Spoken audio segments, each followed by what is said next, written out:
السلام علیکم ورحمۃ اللہ وبرکاتہ۔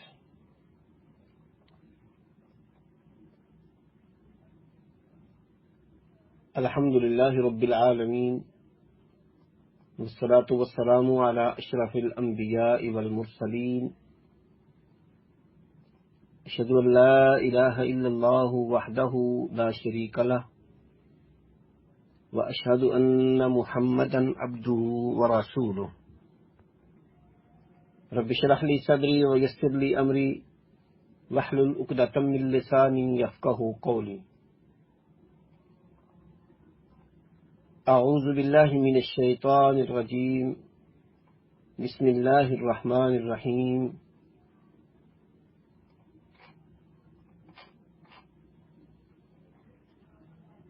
قد افلح من زکاہا وقد خاب من دساہا۔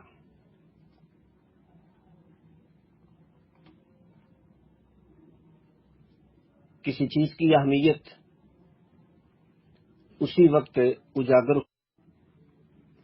تو وہ چیز انتہائی مفید بھی ہوتی ہے اور اس کی خیر و برکت بھی بڑھ جاتی ہے۔ اگر کسی چیز کو صرف صاف رکھا جائے، آگے اس کو پروان نہ چڑھایا جائے، آگے اس کو مزید اس میں اضافہ نہ کیا جائے، تب بھی درست نہیں۔ اور اگر اس کو آگے بڑھانے کے ساتھ ساتھ اس میں نجاست، پلیدگی، گندگی وہ بھی موجود رہے تو تب بھی کوئی فائدہ نہیں ہے۔ اس لیے دونوں چیزیں ضروری ہیں۔ نمبر ایک، بیکار، فضول اور گندی چیزوں سے بچانا اور اچھی چیزوں کو آگے بڑھانا۔ شریعت اسلامیہ میں تزکیہ نفس کی بڑی اہمیت ہے اور اس پر بڑا زور دیا گیا ہے۔ چیزیں پائی جاتی ہیں تزکیہ نفس میں، یہ دونوں چیزیں پائی جاتی ہیں۔ تزکیہ نفس کا مفہوم کیا ہے؟ کسی چیز کو صاف ستھرا بنانا اور اس کو مزید نشو و نما دینا، بڑھانا، اس میں اضافہ کرنا، یعنی اپنے نفس کو، اپنے جسم کو، اپنی جان کو، اپنی شخصیت کو، اپنی ذات کو برائیوں سے، گناہوں سے، ناپسندیدہ چیزوں سے بچانا۔ اگر کوئی غلطی، گناہ پایا جائے تو اس کو دور کرنا اور اچھائیاں کرتے چلے جانا، اچھائیوں کو پروان چڑھانا، یہ ہے تزکیہ نفس۔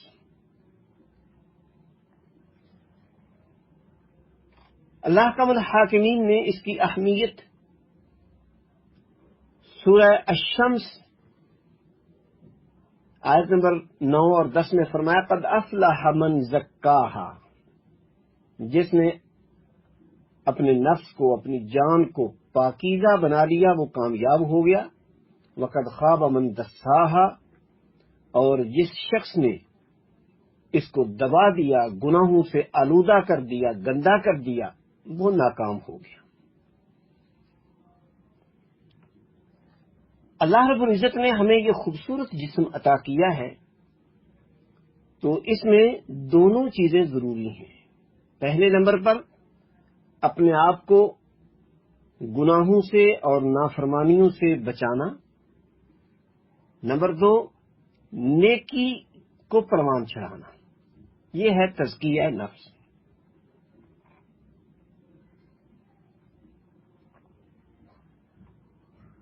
انسان کا یہ نفس، اس کی 3 کیفیتیں ہوتی ہیں۔ پہلی کیفیت ایمان کی کیفیت ہے کہ جس میں کسی شخص نے اپنے آپ کو گناہوں سے بچا کے رکھا، اگر کوئی غلطی ہو گئی تو اللہ سے توبہ کی، نیکیوں کا شوق اس میں ہے، نیکیاں کرتا جا رہا ہے، گناہوں سے بچنے کی کوشش کرتا ہے. ایسے نفس کو، ایسے جسم کو، ایسے دل کو مطمئنہ کہا جاتا ہے. نفس مطمئنہ یعنی نیکی پر قائم رہنے والا، گناہوں سے بچنے والا، ہر حال میں نیکی کے اوپر استقامت اختیار کرنے والا. قل لا الہ الا اللہ ثم استقم، لا الہ الا اللہ کہو، پھر اس کے اوپر مطمئن رہو، قائم رہو. دوسرا نفس لوامہ ہوتا ہے. کبھی انسان سے غلطی ہو جائے تو انسان اپنے گناہوں کو یاد کر کے اپنے آپ کو ملامت کرے کہ اے انسان، تو نے اپنے رب کی نافرمانی کی ہے. یا ایھا الانسان ما غرک بربک الکریم. انسان اپنے آپ کو ملامت کرے. اللہ تعالیٰ نے قسم اٹھائی، لا اقسم بالنفس اللوامہ، مجھے اس جان کی قسم ہے جو اپنے اوپر ملامت کرے. یعنی غلطی ہو جائے تو غلطی کو یاد کر کے اپنے آپ کو ملامت کرے کہ تو نے غلط کیا ہے. تیسرا نفس امارہ، جو انسان کو گناہ پر آمادہ کرے، نیکی سے دور کرنے والا اور گناہ پر ابھارنے والا. اب ہم نے اپنے آپ کو یہ دیکھنا ہے ان تینوں کیفیات میں ہم کہاں کھڑے ہیں. کیا ہم نیکی پر استقامت اختیار کرنے والے ہیں، یا غلطی ہو جاتی ہے مگر غلطی پر ندامت اور شرمندگی محسوس کر کے اپنی اصلاح کرنے والے، اللہ سے توبہ کرنے والے ہیں، یا پھر آخری درجہ نیکی کا شوق ہی نہیں اور گناہ پر ہر وقت تیار. اگر تو پہلی دو کیفیتیں ہیں تو یقیناً اچھا ہے، بہت اچھا ہے. پہلی کیفیت بہت اچھی کیفیت ہے. دوسرا درجہ اس کے بعد اچھا ہے، لیکن تیسرا درجہ انتہائی برا ہے. ایک تو تزکیہ نفس کا معنی یہ ہے کہ ہم اپنے آپ کا جائزہ لیں کہ ہم ان تینوں کیفیات میں کہاں کھڑے ہیں. جہاں تک اس موضوع کا تعلق ہے جسے ہم تزکیہ نفس کہتے ہیں، تو اللہ احکم الحاکمین کو ایسے ہی لوگ پسند ہیں جو تزکیہ نفس کو اختیار کرتے ہیں، گناہوں سے بچتے ہیں اور نیکی کی طرف رغبت کرتے ہیں.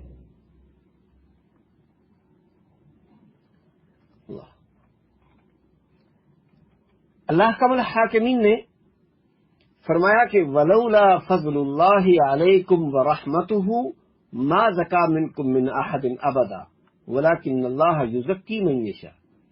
اگر اللہ کا فضل اور اس کی رحمت اور کرم نہ ہو تو تم میں سے کوئی شخص بھی گناہوں سے پاک نہ ہو سکے، مگر اللہ جسے چاہتا ہے پاک کر دیتا ہے.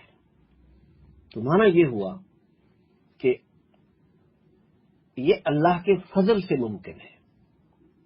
اللہ رب العزت سے انسان اپنا تعلق جوڑے رکھے، اللہ پھر گناہوں سے بچا لیتے ہیں اور نیکی کی اللہ توفیق دے دیتے ہیں.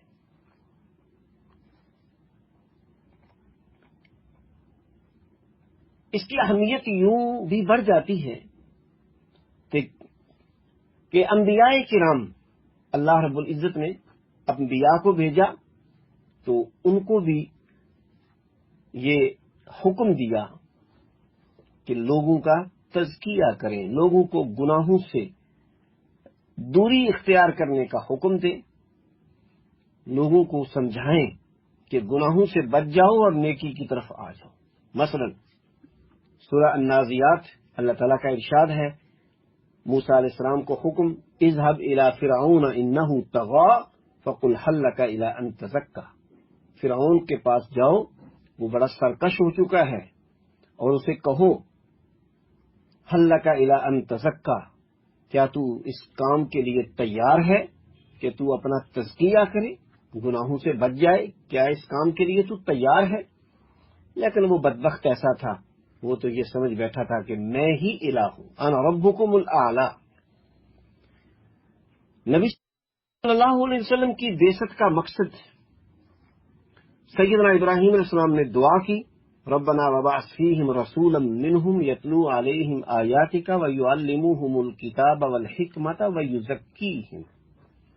جہاں اللہ کی آیات کی تلاوت کرنا مقصد، لوگوں کو کتاب اور حکمت کی تعلیم دینا مقصد ہے، وہاں ان کا تزکیہ نفس بھی انبیاء کا مقصد ہے۔ اور نبی صلی اللہ علیہ وسلم کی بعثت میں دعا ابراہیم علیہ السلام نے کی کہ اے اللہ، ان میں ایسا رسول بھیج جو تیری آیات تلاوت کرے، کتاب و حکمت ان کو سکھائے اور ان کا تزکیہ نفس کرے۔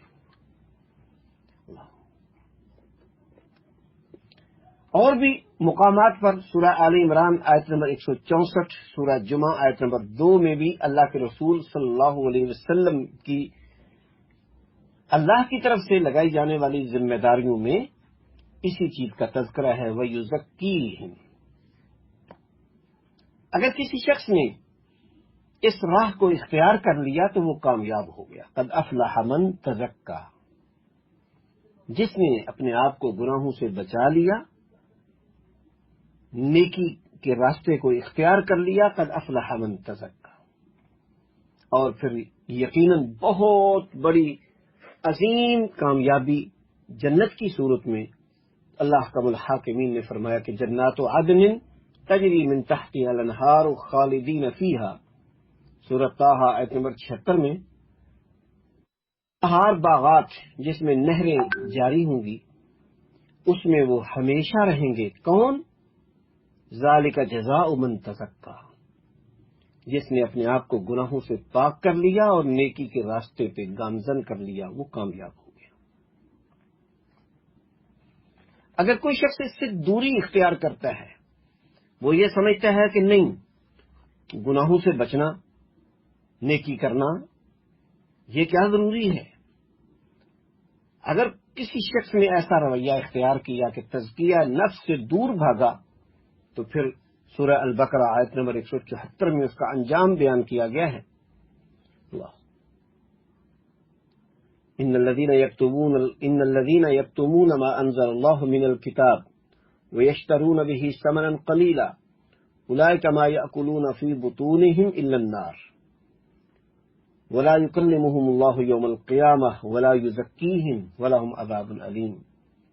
وہ لوگ جو اللہ کی باتوں کو چھپاتے ہیں جو اللہ نے اپنی کتاب میں نازل کی، اور اس کے عوض تھوڑا سا دنیاوی فائدہ اٹھا لیتے ہیں، یہ لوگ تو دراصل اپنے پیٹ میں جہنم کی آگ بھر رہے ہیں۔ قیامت کے دن اللہ تعالیٰ نہ تو ان سے کلام کرے گا، نہ گناہوں سے پاک کرے گا، اور نہ انہیں دکھ دینے والا عذاب ہوگا۔ اللہ۔ اور کہیں اللہ حکم الحاکمین نے ان کے لیے حسرت کا ذکر کیا ہے۔ اب ہم اپنی گفتگو چونکہ میں مختصر رکھتا ہوں، تو اب ہم نے تزکیہ نفس کیسے کرنا ہے، اپنے آپ کو گناہوں سے کیسے بچا سکتے ہیں، اور نیکی کی توفیق کیسے ممکن ہوگی، اس کے لیے نمبر 1 اللہ تعالیٰ سے دعا کرتے رہیں، کیونکہ اللہ کی توفیق سے ہی نیکی ممکن ہے۔ صحیح مسلم کی حدیث ہے، اللہ کے رسول صلی اللہ علیہ وسلم یہ دعا مانگا کرتے تھے، اللہم آت نفسی تقواها وزکها انت خیر من زکاها انت ولیها ومولاها۔ اللہم آت نفسی تقواها وزکها انت خیر من زکاها انت ولیها ومولاها۔ اے اللہ، میرے نفس کو تقوی عطا فرما، اسے پاکیزہ بنا دے، تو سب سے بہترین پاک بنانے والا ہے، پاکیزہ کرنے والا ہے، تو ہی اس کا ولی اور مولا ہے، تو ہی اس کا دوست ہے۔ تو سب سے پہلے انسان اللہ سے دعا کرے کہ اے اللہ میرے نفس کو گناہوں سے پاک کر دے۔ نمبر 2، اپنی غلطیوں کا اعتراف کرے، کیونکہ جب انسان یہ سمجھے کہ میرے اندر تو غلطی ہے ہی کوئی نہیں، تو پھر غلطی کی اصلاح نہیں ہو سکتی۔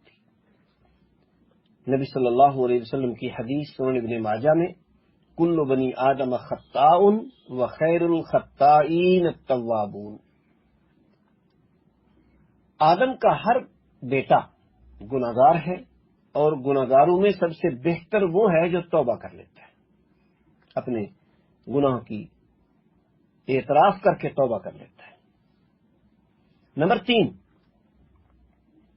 انسان کو یہ احساس ہو کہ میں نے اپنے ہر عمل کا اللہ کے سامنے جواب دینا ہے۔ سورہ بنی اسرائیل آیت نمبر 36، سرا والفؤاد کل اولئک کان عنہ مسئولا، بلا شبہ کان، آنکھ اور دل، ان میں سے ہر ایک سے سوال کیا جائے گا۔ اور سورہ تقاصر، ثم لتسألن یومئذ عن النعیم، دنیا میں جتنی بھی اللہ کی نعمتیں تم استعمال کرتے ہو سب کا جواب دینا ہوگا، حساب دینا ہوگا۔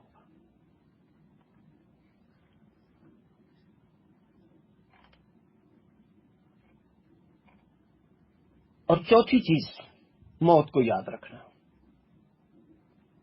اللہ کے رسول صلی اللہ علیہ وسلم نے فرمایا کہ اکثروا ذکر حازم اللذات الموت، موت کو کثرت سے یاد کرو، یہ انسان کی دنیاوی لذتوں کو توڑ دینے والی ہے۔ اور پانچویں چیز،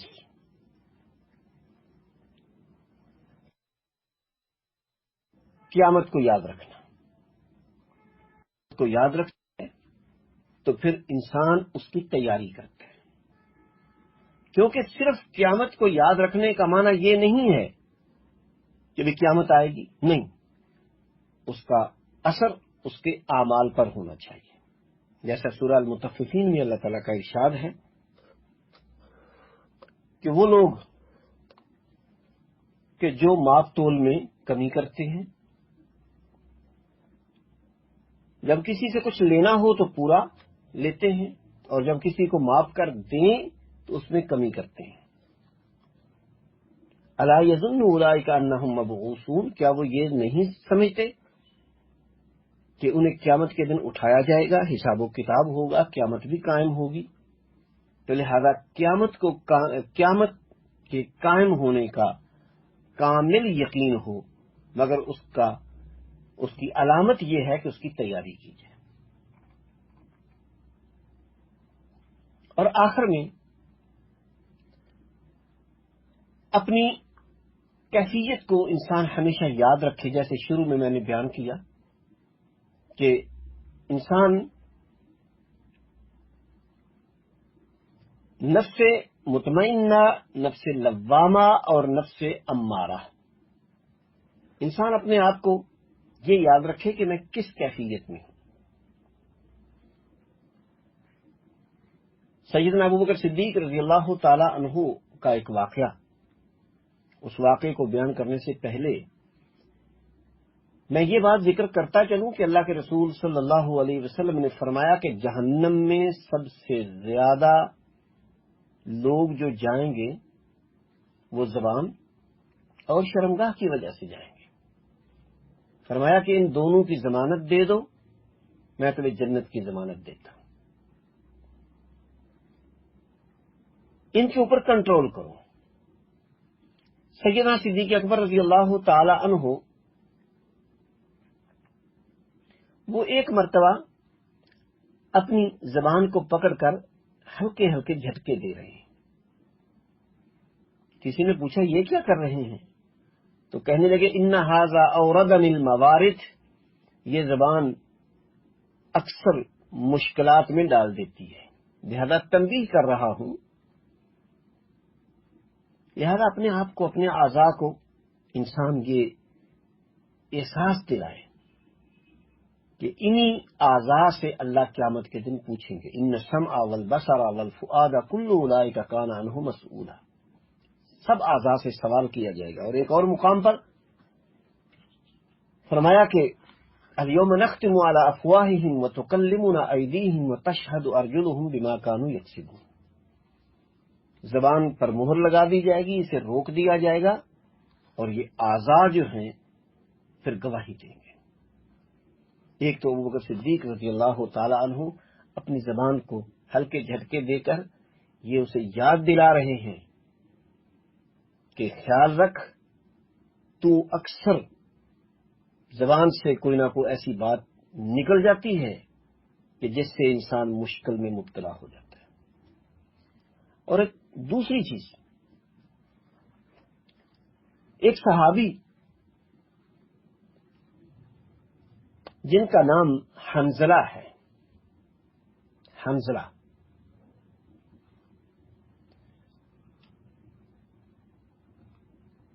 وہ بیان کرتے ہیں کہ میں سیدنا ابوبکر صدیق رضی اللہ تعالی عنہ سے ملا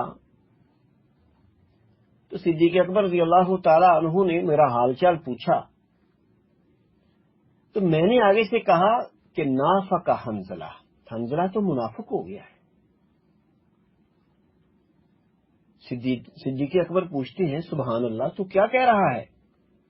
تو حنظلہ کہتے ہیں کہ جب ہم نبی صلی اللہ علیہ وسلم کی مجلس میں ہوتے ہیں تو ہمارے ایمان کی کیفیت کچھ اور ہوتی ہے، ہمیں جنت بھی یاد ہے، جہنم بھی یاد ہے، ہماری کیفیت بھی اور ہوتی ہے، اور جب ہم گھر جاتے ہیں اپنے بیوی بچوں میں، اپنے کاروبار میں، تو پھر ہم ان چیزوں سے ہماری توجہ ہٹ جاتی ہے۔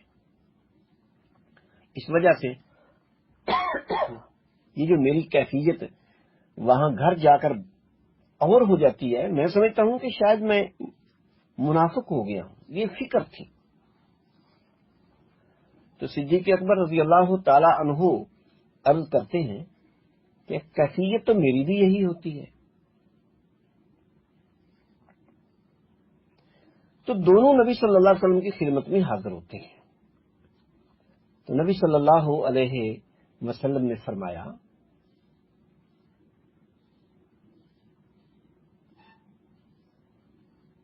کہ قسم ہے اس ذات کی جس کے ہاتھ میں میری جان ہے، اگر تم ہمیشہ ایک ہی حالت پر رہو، اگر تم ہمیشہ ایک ہی کیفیت، ایمان کی بلند ترین کیفیت میں رہو اور اللہ کو یاد کرتے رہو، تو فرشتے جو ہے تمہارے سامنے آئیں، فرشتے تم سے مصافحہ کریں۔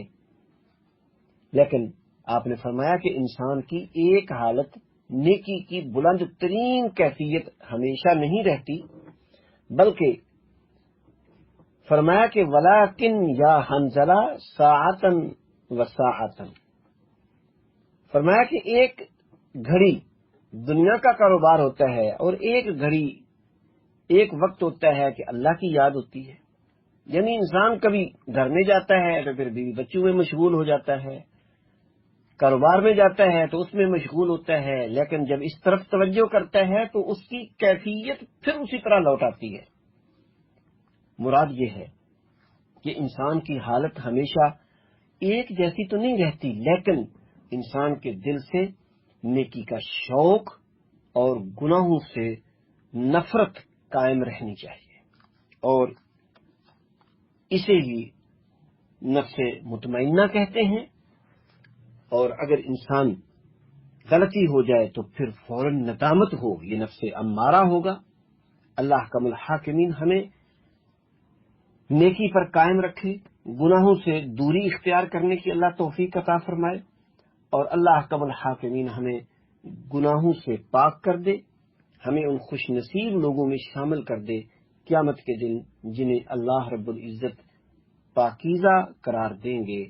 اللہ ان کو گناہوں سے پاکیزہ ہونے کا سرٹیفکیٹ عطا فرمائیں گے۔